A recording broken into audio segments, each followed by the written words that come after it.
The magician will now attempt a dangerous trick that's not for the faint of heart or stomach. If you have an aversion to the sight of scary tricks, now's the time to look away. Or watch, if you dare. He's about to give himself a trendy body piercing the hard way. By the way, don't try this one at home. With his sleeve rolled up, the magician takes a long, stainless steel needle and jams it through his forearm. It's slow going, but he forces it through the flesh and muscle. I told you this was going to be upsetting, and it's about to get even gorier. The magician begins to withdraw the needle, and sure enough, he lets loose a small gusher of blood. I keep reminding myself that this is just a trick. He'd better pull it out before he gets weak in the knees. I know I am. There it is. He's a braver man than I, and I keep reminding myself that it's just an illusion.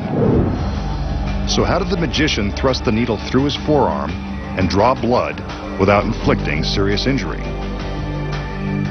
Rest assured, this is just an illusion, and the blood is all part of the gag. The secret is in this ordinary bottle of rubber cement. Before the trick begins, the magician takes a healthy dose of the clear cement and applies it to his forearm. He's careful to get complete coverage on his skin.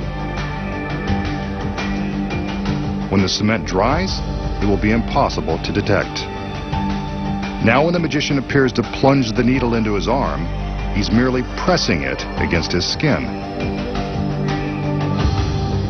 He struggles a bit to make the illusion more convincing.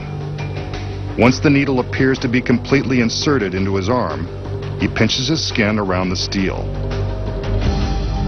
The rubber cement causes the skin to stick to itself. The effect is pretty gruesome, but not grisly enough for our masked man. He wants us to see blood. That's where a trick needle comes in handy.